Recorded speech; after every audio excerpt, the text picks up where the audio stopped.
Welcome back to another episode of Steelers Afternoon Drive. I'm Zachary Smith. As promised, Steelers DB Derrick Bell joining the show again today. Alan Saunders on his vacation this week, so I'm going to have some guests throughout the week. But I actually, programming note, should note that I will only be here Monday, Wednesday, Friday. No Steelers Afternoon Drive Tuesday or Thursday. Probably post some clips throughout the week as well. But DB, how we doing, brother? How we doing, man? Yeah, I want to take a moment to thank you for your dedication to the grind, as everyone should be doing in the comments, because Smitty has college football right now, and he is choosing to record Yeah. a Steelers Afternoon Drive episode and taking time away from his grind to a national title in college football. So, but I am excited to be back on here. Hopefully, Alan's enjoyed his vacation, talk a little Steelers football before you can get back on the sticks. I had to, you told me 4:10, which I was like, all right, that gives me 10 minutes to do something real quick. Had to hurry up, jump in, do an exhibition game, and immediately score a touchdown with a Emeka Egbuka against Penn State, and send it to what I would call a mutual friend of ours real quick before jumping on here, just to rub it in their face. But yeah, we will get back to that immediately finishing up once we finish up here. Go ahead. Now, I got a quick question for you. Yeah. Now, not to get too far into the weeds of the college football discussion, but what if you're gonna join an online dynasty, like what team Yeah. are you thinking about using? Is I already Ohio know who State I'm or nothing? using. No, so I would like to kind of stay away from like the powerhouses of college football Okay. within this. A lot of people that are in this are probably going to want the team that they've either played for or have an allegiance to for whatever reason. But I am picking the Tulane Green Wave as my team. I've already planted my flag Okay. on Tulane. Okay. Why? I don't know. I think there's something about like I like the logo. I kind of like the color combination. There's just something about them. Also, like that I was like real big into Michael Pratt his junior year, so I watched a lot of their ball. So yeah, that's kind of where I've already planted my flag for this online dynasty that we're gonna be starting up. I dig it. I dig it. I respect you a little bit more now that I hear you're not going to take the easy way out and run everywhere with No, Ohio State's backfield of Quinshon Judkins and Trevion Henderson. no. I mean, I'm excited for those guys in real life, and maybe like doing like maybe I'll start a separate dynasty like that isn't with like some of our boys and stuff. But yeah, at least for this, yeah, I feel like we should stay away from the powerhouses. Nick was saying, who was he trying to beat? Kennesaw State, I think, is who he's picked. Like, so yeah, we're going a little bit off the wall with our I selections like for it. this. I like Of course, as we get into this, be sure to like, subscribe, and hit that notification bell. Hit us in the comments, of course, with anything that we're going to talk about on here, questions for future episodes, all that good stuff and more. A couple interesting topics. And then, of course, we will hit X to get to some questions as we always do. But Derrick, I think you were mentioning that you were writing a couple pieces. And one thing that you mentioned, and I think it's important to bring what we picture the 2024 Steelers into this conversation, like with aspirations that a lot of the fan base maybe feel like this team should or could get to in 2024. How realistic or how feasible is it that the 2024-2025 version of the Pittsburgh Steelers can get the championship Sunday?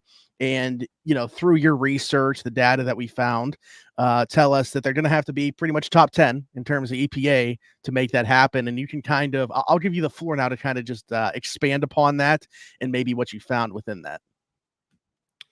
Yeah, I mean, so I was kind of just listening to some stuff. I was actually listening to an athletic podcast where they were talking about, choosing teams that are capable of winning the Super Bowl this year. And I always think that that's a cool discussion. And the piece I wrote today for Steelers Now is actually kind of like a precursor to something I typically write. Post training camp, we're all right. Like, what happens if everything goes good? What happens if everything goes bad? Or what are some realistic expectations for the team and how I see the season playing out. But, just kind of looking at what the Steelers would have to do in order to get back into like championship contention. And one interesting stat that I found, so like since 2018, and I kind of think that 2018 is like the year that football kind of changed. And part of that is because we saw the arrival of Patrick Mahomes. Like that's always kind of coincides with the next guys coming on the And you see like this massive uptick in like offensive production and just a lot of like schematic things kind of were coming and going at that time. So I kind of think of like this is kind of the start of the new era. But what I was looking at, since that time, I think all of every team that has been to the conference championship game against since two or other than two have finished top 10 in offensive EPA per play. So that's kind Mm. of the barometer of like what you need on the offensive side of the ball to win a Super Bowl to get to conference championship weekend. The two exceptions to that were the 2021 Bengals and then last year's Kansas City Chiefs. Both those teams finished 11th. So basically, we have not seen a even average offense be able to go to a conference championship game since 2018. So like that kind of Yeah. is like if you're someone who is, a Steelers fan or you're a betting man or anything like that, you're basically betting like if you're saying that the Steelers are going to be able to compete in the AFC, get to championship weekend, potentially even a Super Bowl, you're basically saying that you believe that the Steelers offense is going to be in that tier. Or also in that, or maybe even be like a historical outlier in terms of like bucking some of the trends that we've seen in recent seasons. But just some interesting look at the numbers through that kind of lens. Yeah, it's funny because as soon as you said 2018, I was like, I wonder who came onto the scene in 2018. Now he was drafted obviously in 2017, but we all are very familiar with what Patrick Mahomes did in 2018 once he became the starter for the Kansas City Chiefs. Also, Right. Josh Allen came into the league that year. Now wasn't very good as a rookie, but also just kind of coincides with him coming into the league as well. The teams that you mentioned that weren't right were just outside. They were 11th, were the Chiefs and Bengals. Chiefs. Patrick Mahomes just talked about him Right. obviously and what he can do, kind of the great equalizer. If the Chiefs, and to be fair, this was the best defense that they've ever had. But I think watching the Chiefs all of last season, we just kept waiting for something more to happen with that offense. But at the end of the day, you got Patrick Mahomes. He kind of just drugged them there once they got into the dance.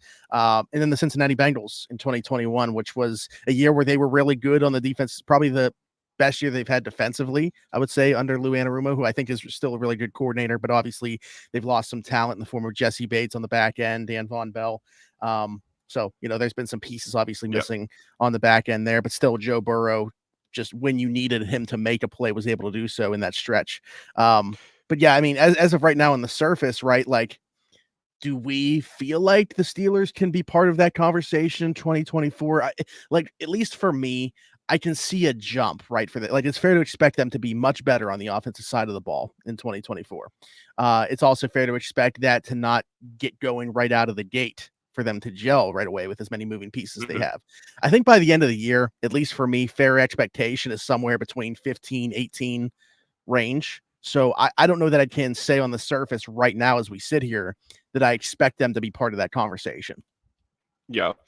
And like something, what really got kind of my gears kind of grinding about this was like, okay, let's think about this from a defensive perspective. I think you and I both are on the same, kind of page here that we expect the Steelers defense to be really good. Like, I mean, I think that if the Mhm. Steelers defense is fully healthy, which is a huge caveat, right? Like, we have no idea what the injuries are going to look like. I mean, the floor to this defense is like above average. I mean, that's an incredibly high floor, but I think that the pieces on this defense, the foundational cornerstones, you think about DJ Watt, Minka Fitzpatrick. You got ascending guys, Keanu Benton, Porter Jr. You've got productive vets, Patrick Queen, Alex Highsmith. I mean, there's so much talent on this defense. Wouldn't surprise me if they were. I mean, if everything falls the right way, like this defense could be the best defense in the league. And one of the things I wanted to look at was like just look at it from a defensive perspective and see like how those teams have done in terms of getting to the conference championship games. But like if you look at from the defensive angle, only 10 of those 24 teams in that same kind of time frame to reach conference championship round had a top 10 defense on defensive EPA per play. Now that's stabilized a little bit more in the last two seasons. I think that's more of defenses shifting to more too high and doing a little bit better job preventing some cheap explosives. But you still saw like the Detroit Lions last year, well below average on the defensive side of the ball, get to a championship game in the NFC. And then, the Chiefs actually the year prior were a really average team that ended up, going to the Super Bowl, Patrick Mahomes, whatever. But, if you just look around at like the top defenses in the league and how those teams have fared, none of the top defenses and defensive EPA per play over the past 6 years have went to the Super Bowl. That's another kind of interesting thing. Like you think of if you really look at the numbers, Cleveland last year was one of the best defenses by like a lot of different metrics, advanced metrics that we had seen in over a decade. And course, they get Mm. absolutely demolished by Houston in the wild card round. But I think that really the data, the further in it I started to get, it kind of just confirmed what I kind of already knew. But it is interesting to look at that from a recent NFL landscape lens of like the days where you can have a average or below average offense and get carried to a conference championship game with a elite defense. I'm not sure that that's like even a realistic possibility right now in the NFL. Like I said, I think we'd be looking at um, an outlier season for sure. So I think that, like you said, I mean, I think that the Steelers offense has a jump in them for Mhm. sure, especially like once everything gels. Quarterback is definitely going to play a huge part in that. But you're going to need a pretty significant uptick in offensive production if this team is really going anywhere in the playoffs with the quarterback landscape and how many talented passers we got in the AFC right now. Yes, absolutely. I feel like this question actually kind of ties in, so I'll just bring in the first question here. Mhm. 20th Century Icon, great name by the way. Why do you think there's such a disconnect with the national perception of how good the Steelers are, even though that they gush over our drafts again for a second straight year? Improvements at quarterback, inside linebacker, offensive line, offensive coordinator, make us a legit contender for the AFC North title. You would think. 7.5 over under win total is laughably low. That part I would 100% agree with, regardless of like my agreement level with anything else you said prior. I definitely think that 7.5 is too low of an over under win total. Um, Is that it, actually it's the win? kind of I thought it was 8.5. Is it really 7.5? maybe some books have it. I can't Okay. imagine. I mean, maybe the consensus overall is 8.5. Maybe there's somewhere you can find it at 7.5. I also thought it was 8.5, but if there's somewhere you can Okay. get it 7.5, I think that is Hammer. laughably low. Yeah. Um, Yeah, I mean, don't get me wrong. I certainly agree with what you're saying here. I do believe that there's improvements pretty much across the board.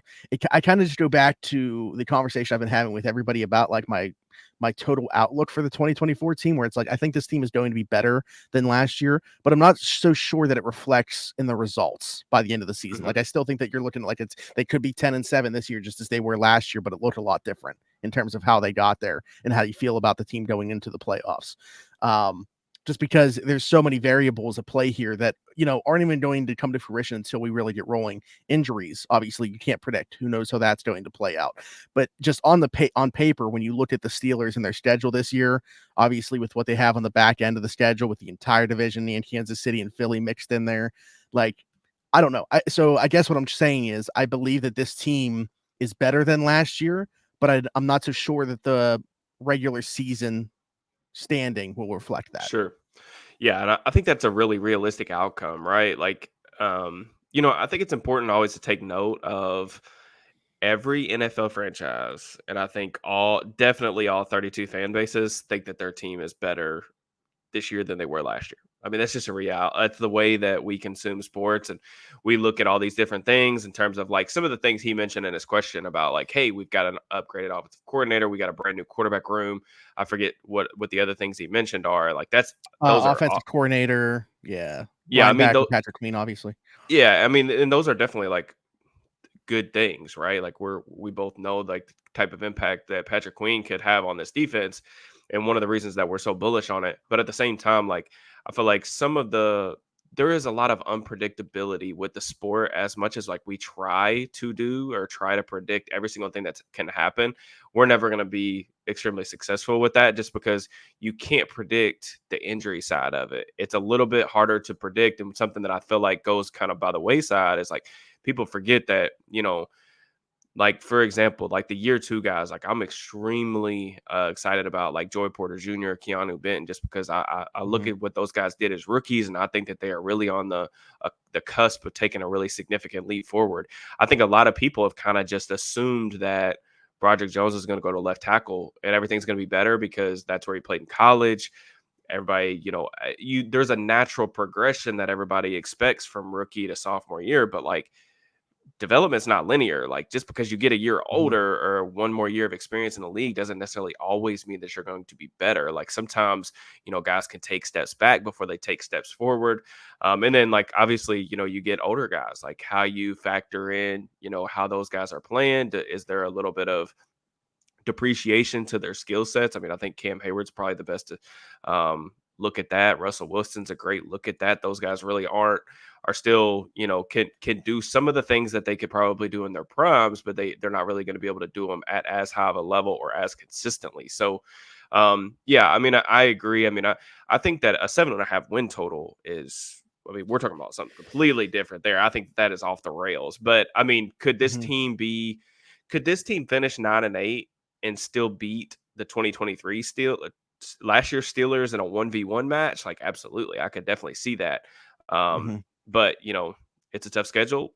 AFC's loaded, especially the division. So they're going to need to take some significant steps forward to really get back into like the contender category. I feel like from a national media perspective. Right. Absolutely. Well, we appreciate the question. Like I said, 20th century icon. Their name is Dave, though. I see that here, so we appreciate the question, Dave. It's a fire Um, question. Cam wants to know: is there any chance that we see Connor Hayward play some fullback this year? I was actually surprised that they didn't sign like a true fullback for like Keith Smith, who was the fullback that Arthur Smith had in Atlanta, was a free agent, didn't sign him. So I think that there's some plan there to have one of some sort. Now, like they have like a true fullback right now, Jack Coletto, but I don't expect him to make the 53-man roster. Connor could certainly do some of the stuff. I'm curious to see like do we even see like Michael Pruitt maybe taking on some fullback duties as well? Like, I don't know if it's going to be one true traditional fullback, but I don't think that this question was asked in a way that would make me feel like he was asking it like that. Yes, do play some fullback this year. You could. I think that you definitely will see him do it some. I don't know that you're going to see him have a permanent home at any one spot. So sure. Oh yeah. Oh brother, you're gonna see some guys playing fullback. Arthur Smith is like one of the only coordinators right now that's still you. I mean, you'll see some of the best offenses use some 21 personnel, but they do it in a little bit different of a manner. But yeah, Arthur Smith. I think that I wrote a piece on this for Steelers Now. I want to say about 3-4 weeks ago that you can go find on the site that has a really detailed breakdown of kind of the snap variations, some of the things that he asked the fullback position to do, the ways that they can get him involved, some of the impact on off splits and things like that, if you're interested. But yeah, I do think that Hayward's probably going to get the first crack at that just because, they don't have, like you said, they don't have a Mm-hmm. true fullback on the roster. It's really between him and Pruitt. Pruitt started out his career as a fullback under Arthur Smith in Tennessee, but in recent Yeah. seasons, even last year when he was with Smith again, he's been more of like a traditional inline tight end who's because he didn't really have to fill those roles. So I'm not really sure. Maybe that's the role for him. I do think that they're going to keep at least 4 tight ends on the roster just because it's too important of a position in this offense. But like you said, we're going to see those guys do a lot of different things. We're going to see Fryermuth at receiver. We're probably going to see Connor Hayward at fullback. Probably going to see Pruitt do a little bit of both as well, at least to figure out what the best mix and match is. But yeah, I mean, he does some cool stuff with the fullback. I'm actually I started clipping up some stuff this morning for a YouTube video Mm. I was doing with some 21 personnel and 22 personnel and some of the ways that he could get the fullback involved. And there's some cool stuff in there. I think that there's some value in that position in this offense for sure. Am I missing a name, or were those the two that you kind of think will fill that role? Would be Hayward and Pruitt. Like, I mean, is that something that Darnell's going to do it all, or assuming that Pruitt is able to hold off Hot Rod for that fourth tight end spot? Yeah, I think I think that those two guys are the guys that I've kind of circled in terms of like what they could do. Just because, like I said, Pruitt's done it at the NFL level. Hayward did a little bit of everything at Michigan State. I Mm-hmm. mean, he carried the ball, was lined up in the backfield as a fullback a little bit, did some tight end, did some slot receiver stuff. I think those two guys are definitely the two that I would be most excited to see in a position like that. I think with Washington, man, I'm really excited about what he's going to be able to do. I think, with his stature and his physicality on like in line on the line of scrimmage, I think that you can do a lot of different things with him, provided his technique continues to improve. And he's not like his hand placement was kind of a little bit of a work in progress, really inconsistent because he got away with it at Georgia just because he was so much bigger, stronger than everybody else. We saw some struggles last year in the run blocking game, but I thought that like there were enough flashes for me to get on board with like, yeah, it's not going to take this dude too much longer to figure this out. But if they run like something Smith will do is he runs duo, but it's primarily from like 12 personnel. So when you're running duo, like basically that tight end, because you're always running it to the tight end side, Washington's going to be that guy that's going to have to take on defensive ends or edge rushers one on one with a base block. But he can do it. Like I really do think that, with more development, I think he can do that. And once you start adding in different layers, different counters to the zone blocking scheme, that's a way that you can get a little bit more downhill, a little more gap heavy. So Washington's going to play a big role in this offense. I just don't know if it's going to be like anything more than just a traditional blocking tight end, which I think that's fine. Sure. Okay. Berg Sports Fan, this is one from YouTube, wanted to know, in regards to training camp, are there any battles that you're looking forward to seeing? We talked briefly on the last episode about, everybody was really excited to see Joey Porter Jr. and George Pickens last year. Is there one that sticks out to you, or a few that stick out to you this year that you're really excited to watch? Yeah, so there's a couple. We briefly talked about this on Friday. I'm excited to see, of course, the tackles against the edge rushers. We talked about that a little bit more at length, but I think Zach Frazier. I wrote another article for the site today Ooh. about setting realistic expectations for the Steelers rookie class. So if you guys are interested in that, y'all can check it out. But Frazier getting the chance to go up against Cam Hayward, Keanu Benton, two really good run defenders, two really strong individuals. I think that's going to get him really ready to play early on. I mean, there's so many talented interior defensive linemen right now that I think, Frazier, like having a guy with a ton of experience, over 45 starts in his college career, I think someone that, plays with really good leverage, has good play strength, competitive toughness. I'm excited about him. I actually think that I wrote today that I think he's the most pro ready of the Steelers rookie class. So I think him against, Benton, him against Hayward is going to be something that I'm going to watch really closely when I'm there. And then another thing for me is I love backs on backers. So that's something I'm really excited about. I hope when I'm there, I get to see backs on backers at least once or twice. I'm interested to see it because Patrick Queen, really good blitzer. Peyton Wilson, really good blitzer. I want to see how those guys do up against guys like Jalen Warren, Najee Harris. Yeah. I think that's a kind of an iron sharpening iron thing. And then, getting to see some one-on-ones too with the backs and the backers. And, one-on-ones are kind of tricky. They're more so just kind of like cool to see more than like anything translatable. Like I remember when I was there a couple years ago, Anthony McFarland looked uncoverable. And I quickly realized, like, once we got into the season, which I pretty much already knew, but I was like, yeah, the inside linebackers for the Steelers not really good in coverage because McFarland was cooking every day that I was there. But yeah, those are some things. One-on-ones with the linebackers and the running backs, and then just Frazier matching up with the big boys in the middle. I was going to specifically say Queen versus Warren just because there's history there going back to Queen's days as a Raven. For So sure. I'm very excited about that. But to throw one more in there, Dante Jackson, who predicates his game on speed. I don't think that he's still the 4-2 guy out of LSU after some injuries. But you look at, while it's pretty uninspiring when you look at the Steelers wide receiver room right now. They do have speed to burn with some of those guys. Quez Watkins, Scotty Miller, Calvin Austin, obviously, Roman Wilson, who they just brought in. So Yep. we'll see what those one-on-ones look like. And I'm interested to see there. And there's some other good athletes also behind Dante Jackson. I always love the wide receiver CB one-on-ones. Like I said, it's a lot more interesting in trading this year, not necessarily because they're the two strongest groups on the team, though. It's pretty much the opposite reason. Yeah.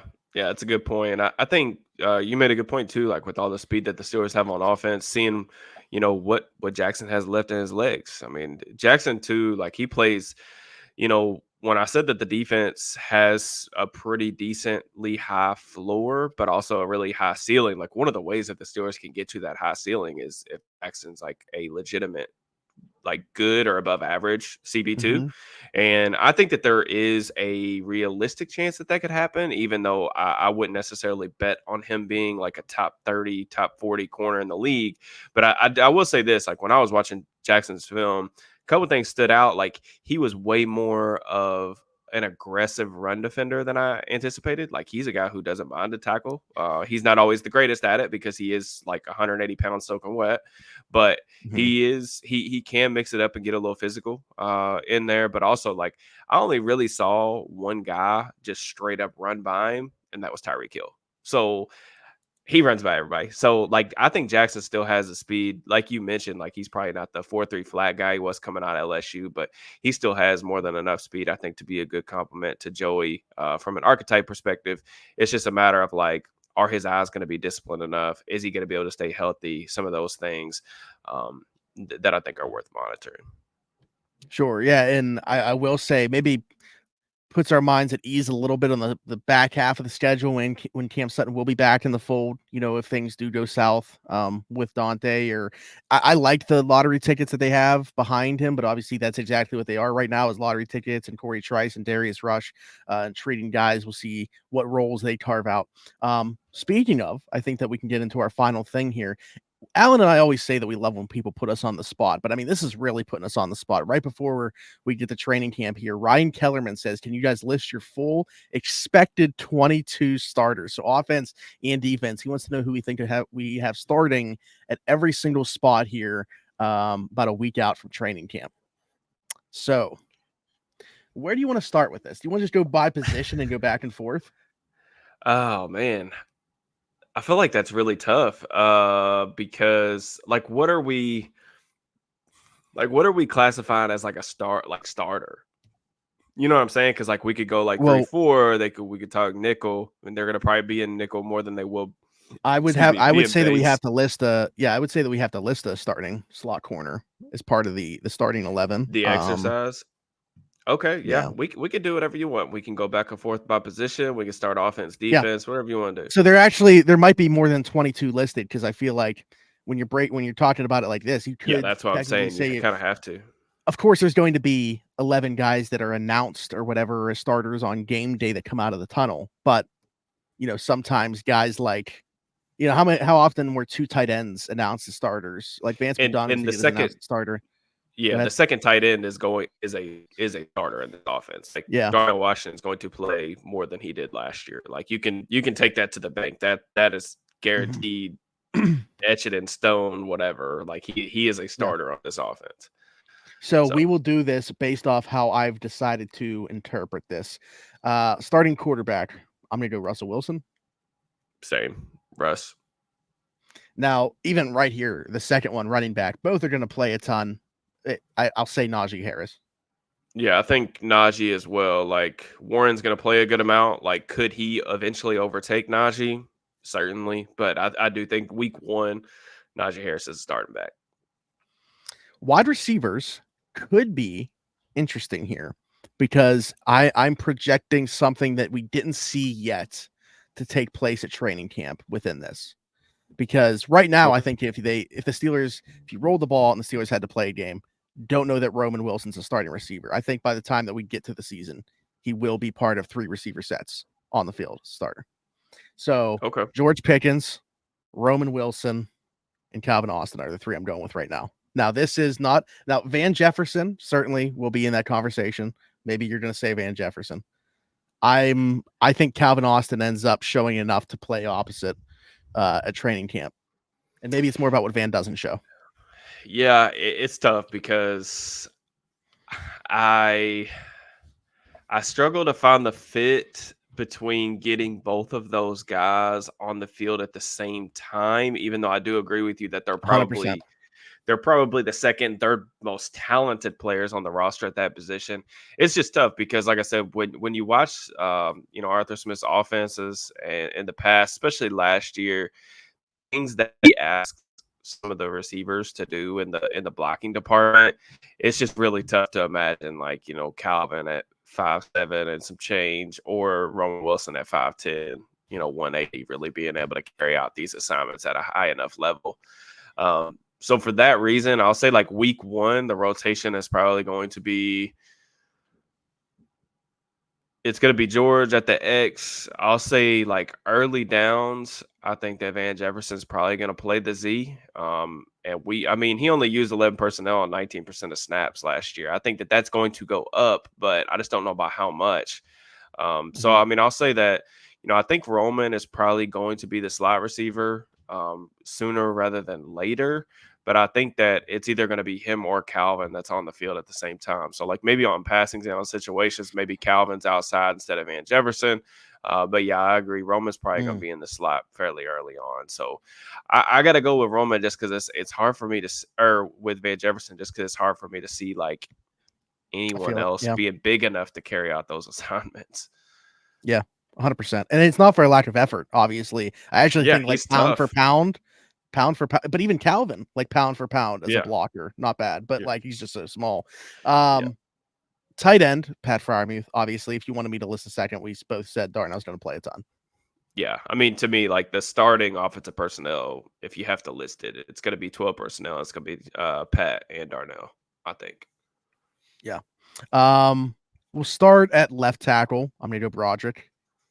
Yeah, Broderick as well. I think that's probably already, I don't want to say like written in stone, but like barring something really unforeseen happening, I think he's the week one Mm-hmm. left tackle. In terms of in stone, I would say that is the case at the guard spots, but starting with left guard, Isaac Seumalo.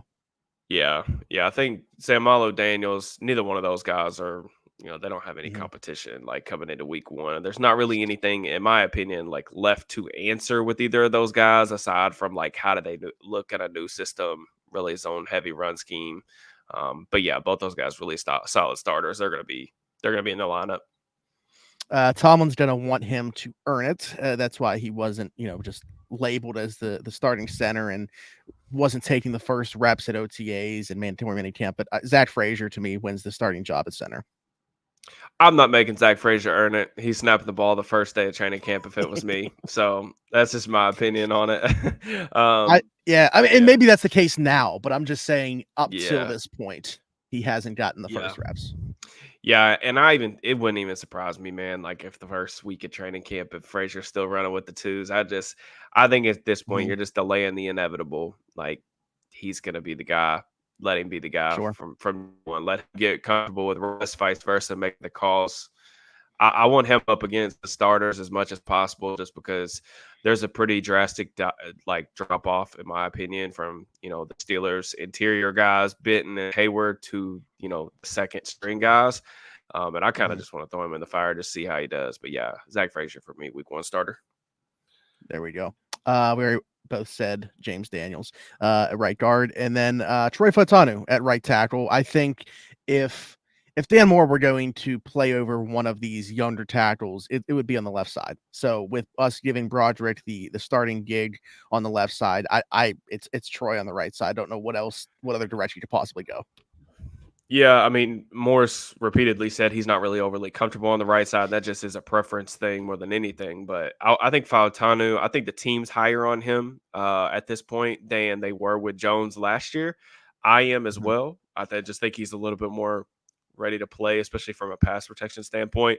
Now, how that transition goes to the right side, going to be something to watch. But he says he's comfortable. That's something we're going to find out like relatively quickly throughout training camp, like from the matchups that we talked about earlier, and also through the preseason. So yeah, I would be trying to get him as many reps with the first team as possible. Defensively now, this guy hasn't shown a ton yet, but I feel like this is the year for the leap. I'm going to start out with TJ Watt. Yeah, Brush my going tears. out on a limb right there. Yeah, second and defensive player of the year odds. Yeah. I think TJ. I think he's going to be able to sit out some practices and still crack the 53-man roster. Yeah. Yeah. Man, I'm wondering how many down linemen should we? 3? Like like a 5-man front, basically. Yeah, I'm I'd say thinking. like Yeah. probably Okay. 3, 4. Yeah, I Okay. mean, I think Benton's going to be at the nose with Cam Hayward That's next to basically him. what I was I asking. think Yeah. those are etched in stone as well. Cam, Benton, Larry Ogunjobi would still list as a starter. Yeah, Alex Highsmith, that rounds out the defensive front starters. yeah. Should be a really Um, good defensive front too. Like as long as everybody's healthy, like should be very, very good. yeah. Any debate for you in terms of the middle linebackers that we see, or is it Patrick Queen, obviously, but is it a Landon Roberts next to him? Or, what if Cole Holcomb does look like himself coming back from injury? I wouldn't, obviously, I'm not predicting Peyton Wilson to be in that role yet. Now, he could be the starting dime linebacker by all the Sure. conversations surrounding that. But just in terms of the guys that are going to play the most snaps, is it Patrick Queen and Landon Roberts for you? Yeah, I think for me personally, early downs, I think that pairing makes the most sense because you got a thumper, you got a downhill guy, somebody who's really comfortable taking on blocks, being physical at the point of attack, and then you got Queen, who's the rangy sideline to sideline kind of gap shooter. Both those guys are good blitzers. I think that Queen has some things that he's looking forward to proving in terms of in coverage. But yeah, that's probably my favorite pairing. And like you mentioned, like Cole Holcomb, just such a question mark in terms of like what he's going to look like physically. I have got to really Mhm. see it, and I just need to see the team be a little bit more confident, more like upfront about how he's doing for me to feel Yeah, great. Like penciling him into anything more than like a we'll see type of role. You mentioned Peyton Wilson. I think that there's a way to get him on the field as a rookie. I just don't know if he's going to be ready to take on like the lion's share of snaps. sure. It during his rookie season, like maybe we see that a little bit later, but you could probably still get him on the field in sub packages. Yeah. Um, Corners. I guess we got to list two outside, and like I said, I would throw slot corner as a starting spot here. So Joey Porter Jr., Dante Jackson. Slots where it's interesting, right? I mean, especially like unless you're just saying by the end of the season, then Cam Sutton could be the answer there. Um, really, I guess it comes down to who do you think wins this battle? Beanie Bishop, Josiah Scott in the mix. I like Beanie Bishop, the player, better. Josiah Scott's got nearly 40 games of NFL experience. I'm going to lean that direction and say Josiah Scott. Yeah, I mean, to be honest with you, I think Porter and Jackson are going to man down the outside, barring any type of injury. The slot corner, man, like you could spin a wheel and five different names could come up, and I'd probably Yeah. believe any of the five. Like if you told me that was how it played out, I Could really see have them go no like with a idea. big nickel, 3 safety packages that they want to do. Like it might be Minka Fitzpatrick at slot Yeah, corner a good bit. So, yeah, and I yeah. think like you may see Deshaun Elliott down there a little bit. Maybe Mm-hmm. if they choose to go that route, Elliott's a guy who's played a little bit around the secondary, been in some different schemes. I don't know how much they plan on using. The big nickel package. They weren't as good with it last year as they were the year before. I don't know, man. Like I think you mentioned the names like Scott, whether it's Bishop, is somebody off the roster right now? I don't know. Like even if it That's is true. so, like, even if it is like Bishop or like they stick with the guys on the roster, it could be a situation where there's an early down like run nickel. So you get a guy like maybe Bishop in that role, like maybe Scott's Mm-hmm. the cover guy. Maybe they try one of the younger corners on the inside. Maybe you see Darius Rush get a look in there. Anthony Everett's on the roster. He's a guy who's played a lot. He hasn't played a ton in the slot, I don't think, but I don't know. It's hard for me to really feel really confident about any of these options just because there's just not enough of a true proven track record. So that's why I'd probably lean Scott as well, just because like we've seen him do it at least a little bit at the NFL level. But it's going to be Cam Sutton like whenever he gets back from suspension, I think. Absolutely. And to close it out, Minka Fitzpatrick and Deshaun Elliott on the back end. Yeah.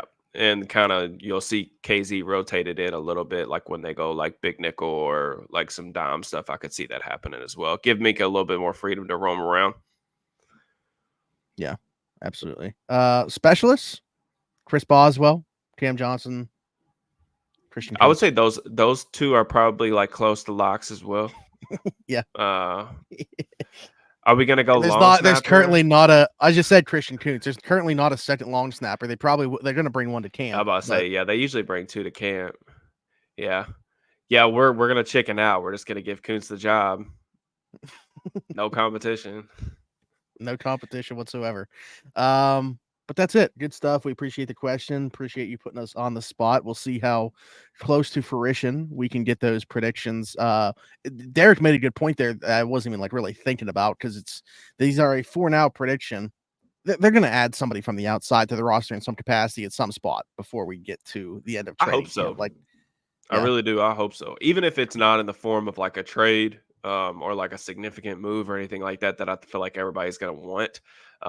Even if it's like a 53 man, like post 53 man roster cut mm-hmm, addition to one of these spots, I think you can make an argument that it probably needs to happen at slot corner or at wide receiver. But like, even if it doesn't happen for like a starting capable player, like I could see them yeah, bringing in a potential like defensive lineman. Like if some of these youngsters, yeah, Logan Lee, DeMarvin Leal, Isaiah Loudermilk, one of those guys don't really take a significant step forward and show that they can handle more snaps off the bench, I could see them bringing in another like veteran kind of defensive lineman for cheap. Same could really be said for like the edge four spot. yep, Cornerback, like who knows? Like it's difficult to say what Rush and Trice are going to be. Rush or Trice, excuse me, has to prove that he can stay healthy. Like we could see another veteran cornerback added, like for depth. So yeah, it is a good point. Like I think, like obviously the roster right now is as currently constructed. It's pretty close to what we're going to see in the fall, but it's not 100% of the way there. So that it's just something worth keeping a note on and an eye on, not to get too worked up if you see some holes. I think they could potentially fill one of those, hopefully, before week 1. Yeah, absolutely. Well, good stuff. Derek, tell the people they can find you. Yeah, at Steelers_DB on Twitter and YouTube. And then all my written work can be found at SteelersNow.com. There we go. Be sure to like, subscribe, hit that notification bell here. Hit us in the comments with any questions that you got for a future episode, your thoughts on anything that we talked about today. Leave us a 5-star review and subscribe if you're listening somewhere else, Apple, Spotify, wherever you get your podcast from. You can find Steelers Afternoon Drive over there. Find us on TikTok at Steelers Afternoon Drive as well. You can find me everywhere, Zachary Smith, PGH. For Derrick Bell and myself, thanks for jumping in. Take another ride on the Steelers Afternoon Drive.